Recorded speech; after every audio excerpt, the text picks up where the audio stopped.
युद्ध करने के लिए वो आय करने के लिए आने आए हैं अर्जुन,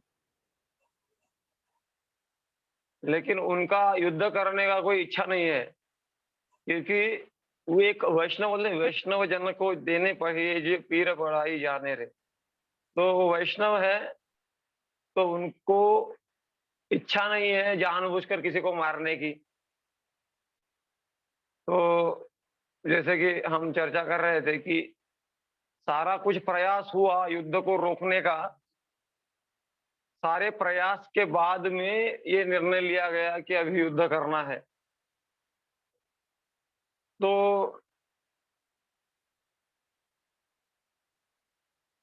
जो जो यहाँ पर वैष्णव के रूप में अर्जुन सोच रहा है, वैसे दुर्योधन नहीं सोच रहा है। अर्जुन सोच रहा है कि मैं अपने रिश्तेदारों से अलग हो जाएगा, इनको मारना अधर्म है, इनको क्यों मारा जाए, फिर मैं भविष्य में अ, अकेला ही रह जाऊँगा, सारे लोग मर जाएँगे। सारा वो चिंतन कर रहा है। तो ये अम, जो वैष्णव का हृदय है यहाँ पर उसका जो हृदय है रामानुजाचार्य अपने भगवत गीता के कमेंट्री में बताते हैं। तो ये सार में ये अध्याय का सार में वो बताते हैं। तो शुरुआत में तीसरा जो श्लोक है भगवत गीता का, अभी ये जो भगवत गीता का जो क्लासेस जो भी अटेंड कर रहे हैं, उनको मेरा रिकमेंडेशन है कि उनको प्रभुपाद जी का गीता अवश्य ही उनके पास होना चाहिए और प्रभुपाद जी का गीता उन्हें हमेशा अवश्य ही पढ़ना चाहिए, क्योंकि ज़्यादातर जो चीज़ें हैं वो प्रभुपाद जी के भगवत गीता से ही हम चर्चा कर रहे हैं।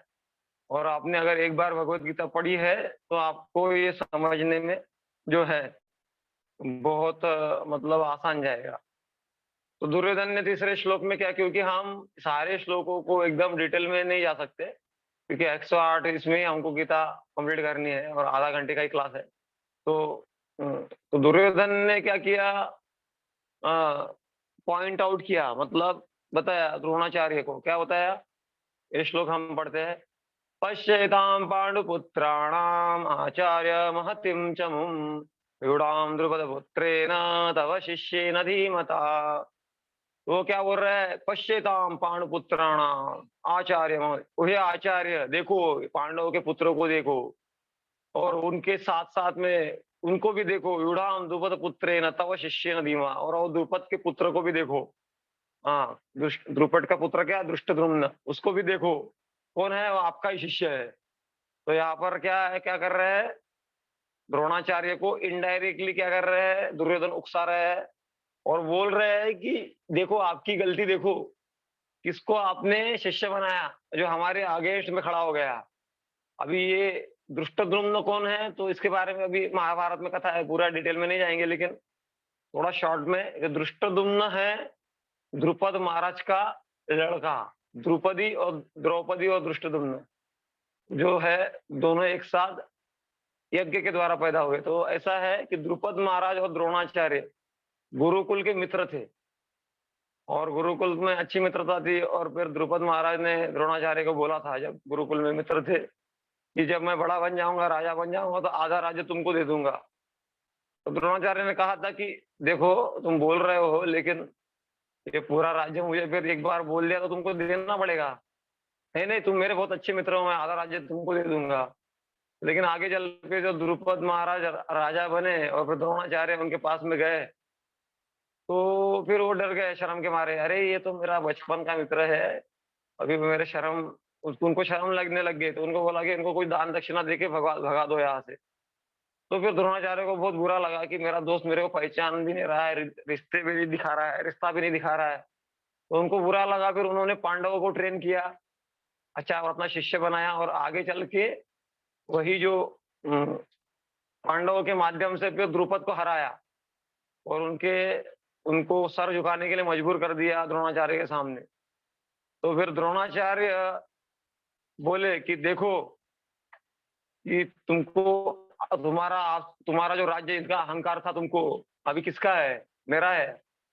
लेकिन मैं तुम्हारे जैसा नीच नहीं हूँ जो तुम्हारा राज्य ले लूंगा। तो तुम्हारा राज्य मुझे नहीं चाहिए, तुम तुम्हारा राज्य ले लो, और तुमको मैंने छोड़ दिया। तो धन्यवाद देकर द्रुपद महाराज वहां से निकल तो जाते हैं, लेकिन अंदर उनकी आग लग जाती है कि मेरे साथ ऐसा हुआ, मुझे हरा दिया गया। तो फिर आगे चल के वो यज्ञ करते हैं और यज्ञ से 2 पुत्र और पुत्री उत्पन्न होते हैं। तो एक है द्रौपदी और दूसरा है धृष्टद्युम्न। धृष्टद्युम्न जो है वही उसीलिए पैदा होते हैं कि वो द्रोणाचार्य को मारेंगे, और ये द्रोणाचार्य को पता होता है कि इसीलिए पैदा हुआ है, फिर भी उसको शिष्य बनाते हैं और उसको सिखाते हैं कि युद्ध कैसे करना है। तो यही जो उनकी गलती है यहाँ पर, वो श्लोक में इनडायरेक्टली, वो पॉलिटिशियन है ना दुर्योधन, तो इनडायरेक्टली वहां पे वो बता रहे तव शिष्य न व्यूढ़ाम द्रुपद पुत्ते न तव शिष्य न धीमताम, ऐसा बोल रहे हैं। तो वही, तो यही मैं बताया था, वो द्रोण की गलती बताते हैं और ये सारा। तो बाद में वो चौथे श्लोक में दुर्योधन क्या कर रहे हैं, describe the warrior opposing army. तो दूसरे जो अपोजिट आर्मी है, मतलब दूसरे लोग हैं युद्ध करने के लिए जो खड़े हैं, उनका वर्णन करते हैं वो। अत्र शूरा महेश्वासा भीमार्जुन समायुधि युधानो विराटश्च द्रुपदश्च महारथा। तो वो बोलते हैं कि वो उल्लेख करते हैं, भीम और अर्जुन के बराबर महान नायकों का उल्लेख करते हैं, और उनकी तुलना भीम और अर्जुन से करते हैं वो, कि वो क्या कहते हैं कि वो अन्य नायकों का उल्लेख क्यों करते हैं, कि वो बोलते हैं कि हमारे जीत के मार्ग में जो दुर्योधन को जीतना है, तो दुर्योधन के जीत के मार्ग में जो सबसे बड़ा जो प्रॉब्लम है वो भीम और अर्जुन है। क्योंकि भीम को उसका स्मरण हुआ कि जब द्रौपदी का वस्त्रण हुआ था, तो भीम ने 3, क्या बोलते हैं, वचन बोलते हैं या फिर हाँ नहीं, 3 चीजों का घोषणा किया था उन्होंने, 3 चीजों का ये किया था, वचन लिया था, वाव वाव बोलते इंग्लिश में उसको, या फिर संकल्प लिया था, 3 चीजों का संकल्प लिया था उसने। कि दुर्योधन क्या बोल रहा था, अपनी जांग दिखाकर वो द्रौपदी को ये जांग के ऊपर बैठाने की बात बोल रहा था। तो दुर्योधन भीम ने बोला था कि ये जांग तुम दिखा रहे हो और ऐसा ऐसा हाथ कर रहे हो, तो तुम्हारा ये जांग तोड़ के तुमको मारूंगा मैं, ऐसा भीम बोलता है। दूसरा बोलता है जो जो द्रौपदी को खींच के लाता है, उसका नाम नहीं, दुशासन। तो दुशासन को वो जो ऐसा कार्य करता है, तो दुशासन के ये जो व्यवहार देखकर वो बोलता है कि तुम्हारा हृदय है कि पत्थर है, तो तुम्हारा ये पत्थर जैसा हृदय तुम्हारा मैं युद्ध क्षेत्र में फाड़ दूंगा और उसको हृदय को निकाल लूंगा, ऐसा बोल रहा है। दूसरा संकल्प, तीसरा संकल्प लेता है कि मैं अकेला जो है सारे 100 कौरवों को अकेला मारूंगा वो। तो ये जो संकल्प है वो 3 संकल्प लेता है भीम। तो ये दुर्योधन को पता है इसलिए, और अर्जुन को भी बारे में उसको पता है कि कैसे वो धनुर्धर है, तो इसीलिए उनका विशेष उल्लेख कर रहा है अपोजिंग पार्टी में, ठीक है। तो दुर्योधन और भी लोगों का वर्णन करता है 5वें श्लोक में। दृष्ट केतु चेकितान काशीराजश्च वीर्यवान पुरंजी कुंती भोजश्च शैवश्च नरपुंगव। तो ये अलग अलग राजा है जो पांडवों के साइड में थे, तो उनका वर्णन कर रहा है वो। तो इस श्लोक में दृष्ट केतु चेकितान काशीराज है, तो ये अलग अलग राजा है। दुष्ट केतु ये शिशुपाल का ही पुत्र था, तो वो जो है अभी पांडवों के साइड में है। काशीराज है, वो एक राजा थे। कुंती भोज है, शैव्य है, नरपुंगव है, तो ये सारे जो है वो पांडवों के साइड में थे। ये दृष्ट केतु के बारे में वो बता रहा था, आप पढ़ ही सकते हैं इसमें स्क्रीन में। तो पांडवों के ओर से लड़ने वाला शिशुपाल का पुत्र था वो। फिर बाद में सेकितान है, वृष्णिवंश के यादव थे और शौर्य महारथी थे, और काशी के राजा थे। और पुरुजित और कुंती भोज कुंती के भाई थे ये। और सेव्य जो है महाराज युधिष्ठिर के ससुर थे। उनकी पुत्री देविका का विवाह युधिष्ठिर महाराज से हुआ था। तो ये सारे है, इनका डिटेल्स थोड़ा सा बताया हमने। कुछ आवाज हो रहा है क्या? तो नेक्स्ट स्लाइड में जाएंगे तो विश्वनाथ चक्र ये श्लोक पढ़ते हैं हम।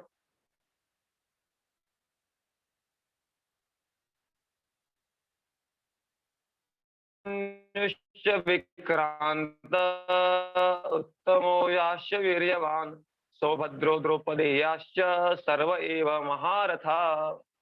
तो ये भी युधामन्यु है, विक्रांत है, उत्तम हो या वीर्यवान, सौभद्र द्रौपदी है, द्रौपदी के पुत्र है, ये सारे जो है महारथ। तो इसमें महारथ का वर्णन आया है, ये महारथी, ये सारे महारथी थे। तो इसके विश्वनाथ चक्रवर्ती ठाकुर इसके बारे में बताते हैं। कुछ हैंड रेज हो रहे हैं, शायद क्लैरिटी नहीं है। हैंड रेज हो रहा है, देखो।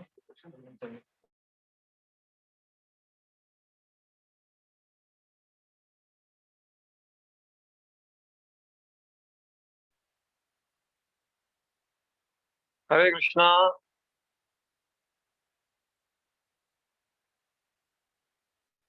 हरे कृष्णा।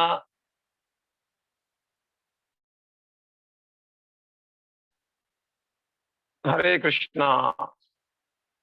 इंटरनेट अनस्टेबल है थोड़ा। तो यहाँ पर हम देख रहे हैं कि इसमें महारथियों के बारे में वर्णन आ रहा है।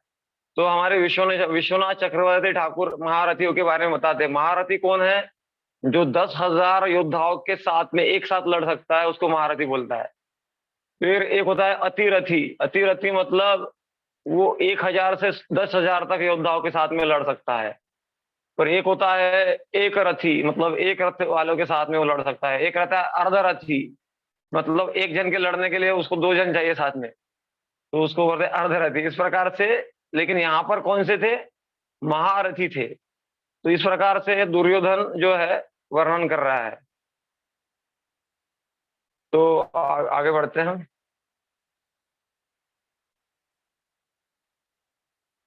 तो दुर्योधन अभी क्या करेगा?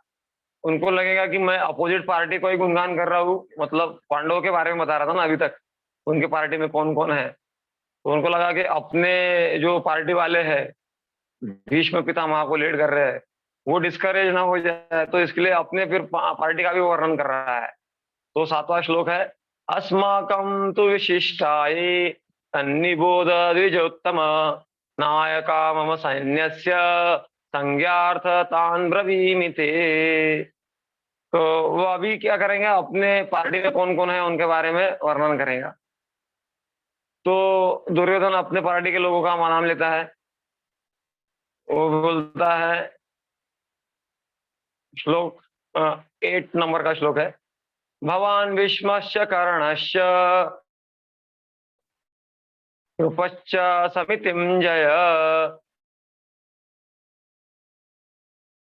अश्वत्थामा विकर्णश्च सोमद। तो यहाँ पर दुर्योधन क्या है? पॉलिटिशियन है। तो उनको पता है कि देश टाइम वगैरह देख के कैसे बोलना है। तो यहाँ पर वो अभी, हालांकि सबसे सीनियर कौन है? भीष्म है, लेकिन वो भीष्म को एड्रेस नहीं कर रहा है, क्योंकि उनको पता है भीष्म का नाम पहले लूंगा तो ये जो ब्राह्मण ब्राह्मण है द्रोणाचार्य, उनको बुरा लग जाएगा। तो पहले द्रोणाचार्य का नाम लेते। भगवान मतलब द्रोण, आप, द्रोणाचार्य से बात हो रहा है ना उनका। तो आप भगवान भीष्मश्च कर्णश्च, तो भीष्म का भी नाम ले रहा है, लेकिन पहले कितना द्रोणाचार्य का नाम ले रहा है, क्योंकि द्रोणाचार्य ब्राह्मण है तो इनका नाम लेंगे तो भीष्म को बुरा नहीं लगेगा। लेकिन भीष्म का नाम पहले लूंगा तो द्रोणाचार्य को बुरा लग सकता है, मतलब वो इसलिए द्रोणाचार्य का नाम ले रहा है। कर्ण का भी नाम ले रहा है, और फिर कृपाचार्य का भी नाम ले रहा है, और समितिंजय अश्वत्थामा का भी नाम ले रहा है, और विकर्ण का भी नाम ले रहा है। विकर्ण कौन है? तो 100 कौरव में एक उनका भाई है, जिसने जब द्रौपदी का वस्त्र हरण हुआ था तो उस समय अपोज किया था, ये शायद ठीक नहीं है, हमको ये ऐसा नहीं करना चाहिए। तो दुर्योधन को भय था कि ये मेरा भाई तो पार्टी चेंज तो नहीं कर देगा टाइम पे, तो उसको भी थोड़ा सा अच्छा लगना चाहिए, बूस्टिंग द ईगो, ईगो को, अहंकार को थोड़ा सा, उसका भी नाम ले लिया विकर्णश्य। तो सोमदत्त तथैव च, ये सारे उन, तो ये इसके बारे में बलदेव विद्याभूषण, ये हमारा कोई कल्पना नहीं है। यहाँ पे बीवी मतलब क्या है, बलदेव विद्याभूषण। तो यहाँ पर बलदेव विद्याभूषण जो है आचार्य है, ये टीका में अपने बताते हैं कि ऐसा वो दुर्योधन क्या सोच रहा था। ये जो है हम कल्पना करके बता नहीं रहे हैं, कल्पना करके गीता को कोई समझा नहीं सकता है। ये जब तक आचार्य नहीं बताएंगे, हमारे बड़े बड़े आचार्य होके गए, तब तक हम इसको एक्चुअली कमेंट नहीं कर सकते। तो ठीक है, नेक्स्ट श्लोक में यहाँ पे बोल रहा है, अन्ये च बहवो शूरा मदर्थे त्यक्त जीविता नाना शास्त्र प्रहरणाम, लोगों का उन्होंने नाम लिया, भीष्म पिता का नाम लिया, लेकिन फिर बाकी सैन्य का क्या, तो उनको भी बुरा नहीं लगना चाहिए कि आप लोग भी, हम लोग क्या कोई घास काट रहे हैं क्या इधर, हमारा कोई वैल्यू नहीं है, बाकी सैन्य को भी बुरा नहीं लगना चाहिए। इसलिए फिर वो उनका भी नाम ले रहा है, अन्य च बहवो शूरा, बाकी लोग, आप लोग भी कोई कम नहीं है, आप लोग भी शूर है। अन्य च बहवो शूरा मदर्थे त्यक्त जीविता, और मेरे लिए आप क्या जान देने के लिए भी तैयार है। तो यहाँ पर भी आचार्य बलदेव विद्या, बीवी मतलब बलदेव विद्याभूषण, वो क्या बोल रहे हैं, मेरी जीत मेरे लिए उनके तीव्र स्नेह, उनके तीव्र साहस और लड़ने के उनके ज्ञान के कारण पूरा किया जाएगा, वो ऐसा सोच रहा है दुर्योधन। लेकिन आचार्य कहते हैं कि मदार्थे त्यक्त जीविता, मतलब इसका अर्थ आचार्य दूसरा निकालते हैं कि ये अभी मरने वाले हैं, मरने के लिए आए, आपका साथ दे रहे दुर्योधन का, तो अभी मरने ही वाले हैं। ऐसा अर्थ निकाल दिया आचार्य। हालांकि ये दुर्योधन बोल रहा है कि वो मेरे लिए मरने के लिए तैयार है, मतलब शूरवीर है, लेकिन आचार्य क्या बोल रहे हैं कि ये सही बात है, वो कुत्ते की मौत मरने वाले हैं। समझ रहे हैं, आचार्य बोलते हैं। तो इस प्रकार से कमेंट्री करते हैं आचार्य। तो यहाँ पर वो 10वें श्लोक में 10वां श्लोक है कि वो श्लोक है, अपर्याप्तम तदस्माकं बलम भीष्माभिरक्षितम, पर्याप्तम तदमे तेषां बलम भीमाभिरक्षितम। तभी इसके ऊपर भी आचार्य टीका करते हैं कि अपर्याप्तम तदस्माकम, मतलब हमारा जो जो ये है सैन्य है, अपर्याप्तम है, मतलब बहुत अनलिमिटेड है, मतलब बहुत हमारे पास में 18 अक्षौहिणी सेना ना, और उनकी 11 ही अक्षौहिणी सेना है पांडवों की, तो हमारी 18 अक्षौहिणी सेना, तो हमारा क्या है, अपर्याप्तम, मतलब हमारे पास बहुत ज्यादा सेना है। और बलम भीष्मा भी रक्षितम, और इसको कौन लीड कर रहा है, भीष्म लीड कर रहा है, भीष्म भीष्म वो लीड कर रहे हैं। लेकिन उनका क्या है, पर्याप्तम, मतलब उनका क्या है, लिमिटेड है, उनके पास में 11 ही अक्षौहिणी है। ऐसा कौन बोल रहा है, दुर्योधन अपना कैलकुलेशन कर रहा है, लेकिन आचार्य क्या कैलकुलेट कर रहे हैं, आचार्य अलग कैलकुलेट कर रहे हैं। आचार्य बोल रहे हैं अपर्याप्तम, तो उसका दूसरा, संस्कृत का दूसरा मीनिंग निकालते हैं, अपर्याप्तम मतलब उनका जो है वो सफिशिएंट नहीं है, उसका दो मतलब निकलता है, एक तो अनलिमिटेड, एक तो लिमिटेड। तो अपर्याप्तम का दूसरा अर्थ निकलता है उनका लिमिटेड है, हालांकि 18 अक्षौहिणी सोना है, फिर भी लिमिटेड है। क्यों? कि बलम भीष्मा भी रक्षा था, क्योंकि भीष्म है लड़ने के लिए, और भीष्म कौन है, जिनका प्रेम है, पांडवों के लिए भी प्रेम है और कौरवों के लिए भी प्रेम है। तो जिसका प्रेम दोनों पार्टी में होगा, वो जान लगा के लड़ेगा कैसे। तो इसीलिए भीष्म हालांकि है पावरफुल, लेकिन वो जान लगा के लड़ने वाले नहीं है। लेकिन जो दुर्योधन पांडव की जो पार्टी है वो पर्याप्तम है, मतलब वो सफिशिएंट है। क्यों? क्योंकि बलम भीमा भी रक्षितम, क्योंकि उनके पार्टी को भीम लीड कर रहे हैं, और भीम तो खुखार, मतलब वो मतलब मारने के लिए तैयार है एकदम, कि कब है कौरव को मैं मारूंगा। तो इसीलिए जो मारने के लिए तैयार है आदमी, वो वास्तविक जीतने के इसमें रहता है, वो पैशन में जो रहता है ना, तो इसीलिए वो पर्याप्तम। ऐसा कौन टीका कर रहे हैं, आचार्य लोग टीका कर रहे हैं। हालांकि भीम ऐसा बोल रहा है, लेकिन वैसा नहीं है, ऐसा है, ऐसा आचार्य बताते हैं। ठीक है, तो दुर्योधन ने अन्य योद्धाओं से भीष्म का समर्थन करने की अपील की। तो ये मैं बोल दिया हूँ आपको कि हे अन्य शूरवीरों, बाकी जो पार्टी है जो भीम की, कि आप लोग ऐसा मत सुनो कि मैं भीष्म का गुणगान कर रहा हूँ, तो आप लोगों की वैल्यू नहीं है। अभी वो बूढ़े हो गए हैं भीष्म पितामह, तो हो सकता है वो कठिनाई में आ जाए। तो आप लोग क्या करो, उनको थोड़ा सपोर्ट करो, थोड़ा। अरे तो उनको सपोर्ट करो आप। तो अयनेषु सर्वेषु यथाभागमम स्थिता भीष्म वे भाविरक्षन्तु भवन्तः सर्व एव ही। तो यही मैं जो बोल रहा था कि दुर्योधन डिप्लोमेट है, मतलब वो की वार नहीं, वो बूढ़ा, तो वो ऐसा बोल रहा है। तो इंटरनेट का स्पीड शायद स्लो है, तो स्क्रीन जो मैं शेयर कर रहा हूँ अभी आ गया।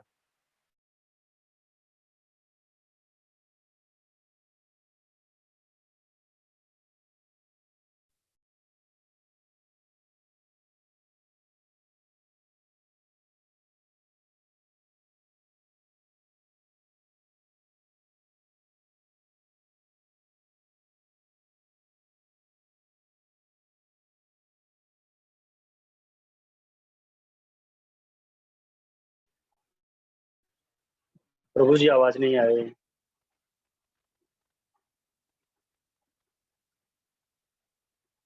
प्रभु जी आवाज बिल्कुल नहीं आ रही। आवाज नहीं आ रही बिल्कुल भी।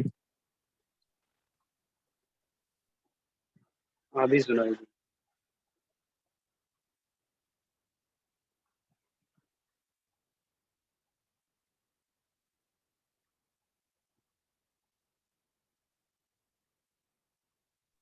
आवाज नहीं आ रही प्रभु जी।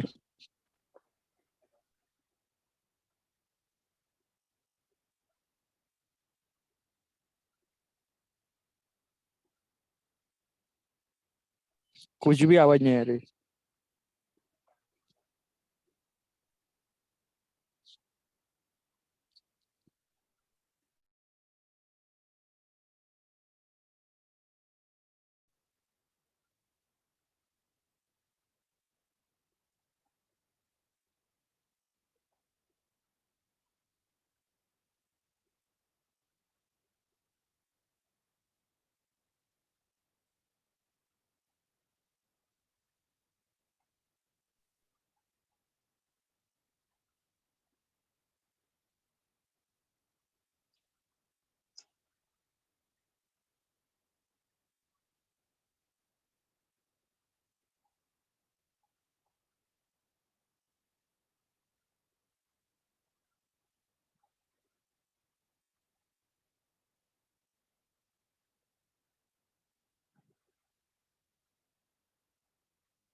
तो यहाँ पर हम यहाँ तक आए थे कि हाँ, दुर्योधन ने क्या किया बस। कि अपने जो पार्टी है, अ, पांडवों के बारे में पूरा लिस्ट दे दिया, फिर अपने पार्टी का भी लिस्ट दे दिया। लेकिन वो लिस्ट में जो है सबसे इम्पोर्टेंट नाम जो है वो नहीं दिख रहा है। वो कौन सा नाम है? कृष्ण का नाम। कृष्ण तो अस्त्र उठाने वाला नहीं है, शस्त्र उठाने लाया है। तो शस्त्र, बिना शस्त्र उठा के कृष्ण क्या करेगा? ऐसा वो मटेरियल कैलकुलेशन कर रहा है, मतलब वो भौतिक कैलकुलेशन। तो यही है, तो यही भौतिक चेतना है। यहाँ पर आचार्य बताते हैं, आचार्य पॉइंट आउट करते हैं इसको कि वो दुर्योधन भूल गया कि कृष्ण उधर है, वो साइड में है। जयस्तु पांडु पुत्रा नाम येषाम पक्षे जनार्दन, ऐसा बोला गया है कि जिसके पक्ष में जनार्दन है उसका ही विजय होगा, उसके पास में अस्त्र हो शस्त्र न हो। जैसे भगवत गीता में श्लोक आता है कि वो बोलते हैं ना कि यत्र श्री विजय भूति ध्रुवा मतिर्मम, तो यत्र योगेश्वर कृष्ण यत्र पार्थ धनुर्धर तत्र श्री विजय भूति ध्रुवा मतिर्मम। तो ये उसके दिमाग में नहीं आया। तो दुर्योधन जो अपने एक भौतिक चेतना का जो व्यक्ति रहता है उसको रिप्रेजेंट कर रहा है, जो भगवान को कोई वैल्यू नहीं करता है। काम करो, work hard and get the result, ऐसा रहता है। तो वो देख नहीं पा रहा है कि ये सारा जो हम जो प्राप्त करते हैं, उदाहरणार्थ सामान्य जन इस संसार में जो नास्तिक लोग हैं, हम ऑक्सीजन लेते हैं, खाना उत्पन्न होता है पृथ्वी से, ये है, या फिर जो भी सुविधा है, जैसे बड़े बड़े बुद्धिमान लोग होके गए, जैसे आइंस्टाइन होके गया है। तो आइंस्टाइन का दिमाग जो है कोई लेबोरेटरी में बनाता गया, लेबोरेटरी में बना के वो आइंस्टाइन का दिमाग बनाया, वो किसने दिया? बुद्धि। ददामि बुद्धि योगम तन, देने वाले भगवान को है, भगवान ही है ना। तो ये समझ में नहीं आता है जब हम आसुरी प्रवृत्ति से युक्त हो जाते हैं। तो आसुरी प्रवृत्ति का मतलब क्या है? आसुरी प्रवृत्ति का वर्णन किया गया है। तो इसीलिए महत्वपूर्ण है कि हमको किसको फॉलो करना है, दुर्योधन को फॉलो करना है कि अर्जुन को फॉलो करना है। अर्जुन ने कृष्ण के आदेश उपदेश को फॉलो किया, और दुर्योधन ने जो अपने मन को फॉलो किया। तो इसीलिए बोला जाता है मन का जो फॉलो करता है वो मंकी बन जाता है। मन का जो फॉलो करे वो मंकी। हमारे इस्कॉन में एक महाराज, प्रसिद्ध महाराज है, नवेंद्र स्वामी महाराज।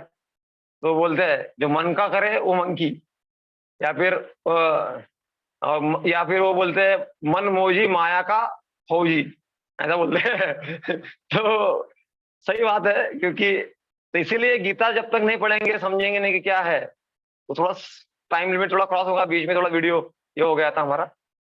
तो ये जो प्रवृत्ति है इसको बोलते हैं आसुरी प्रवृत्ति, डेमोनिक एडिट, जैसे स्लाइड में देख रहे हैं आप, हिंदी में लिखा गया है, पढ़ सकते तो पढ़ भी सकते हैं।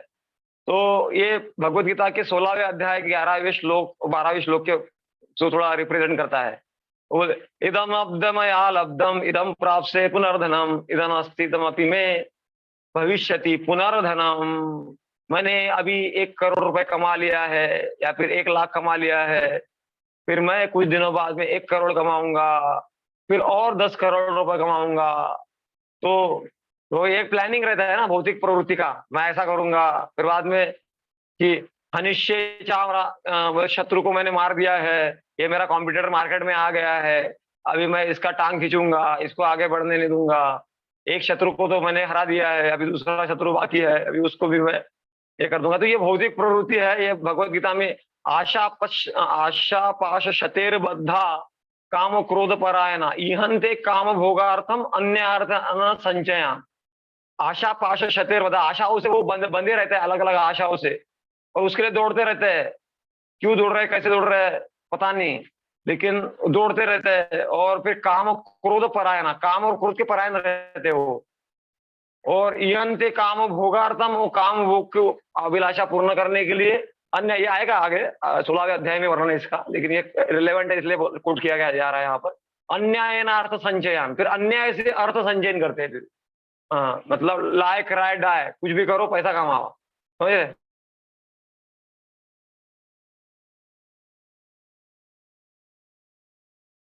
तो ऐसा वाला काम हो जाता है। जो हिपोक्रेटिकल नेचर है, आसुरी प्रवृत्ति है, तो वो क्या करते हैं, द्वेष से भरे रहते हैं। तो द्वेष क्यों होता है? तो हमारे पास में कुछ चीजें हैं और ज्ञान नहीं है, तो हम क्या सोचते हैं, ये मेरा है, मैं और मेरा।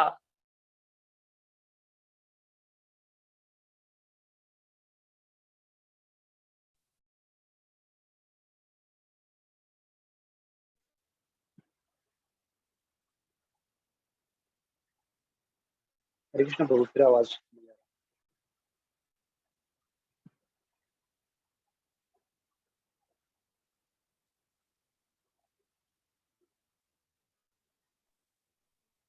आवाज नहीं आ रही प्रभु जी।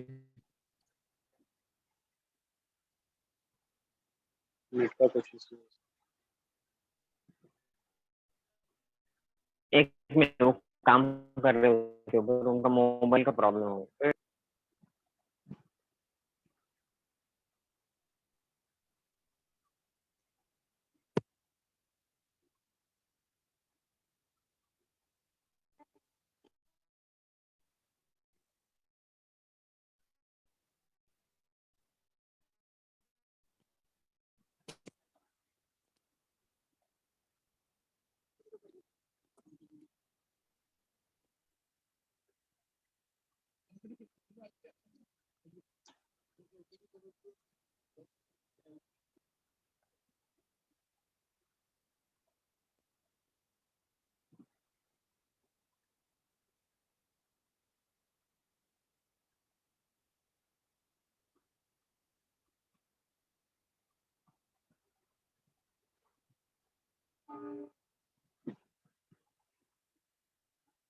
चेतना वाले लोग हैं, उनके प्रवृत्ति का वर्णन किया जा रहा है कि वो किस प्रकार सोचते हैं।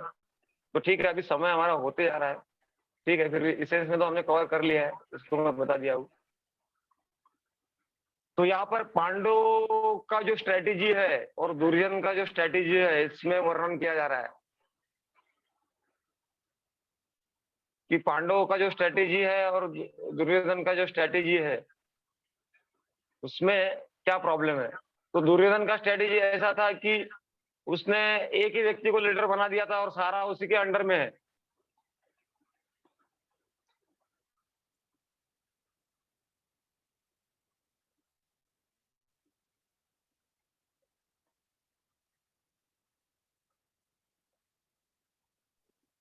कैसे आवाज गया प्रभु?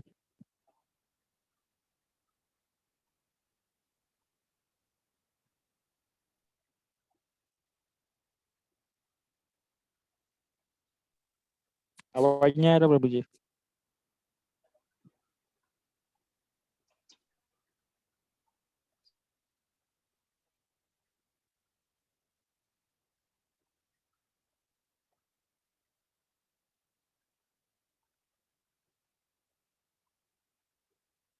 कुंदन जी आप छत पे हैं तब भी आपको आवाज नहीं सुनाई दे रहा है। गार्डन में हूँ। अच्छा अच्छा, पेड़ दिख रहा था, बोला अच्छा सही है सही। खुले आसमान नीचे है तो भी नहीं सुनाई दे रहा। हम लोग कमरे में बैठे। नहीं, वो जॉब छूटने का टाइम हुआ था, अभी घर जाके घर जाऊंगा तो टाइम नहीं मिलेगा ना, क्लास निकल जाएगा, इसलिए आ गया।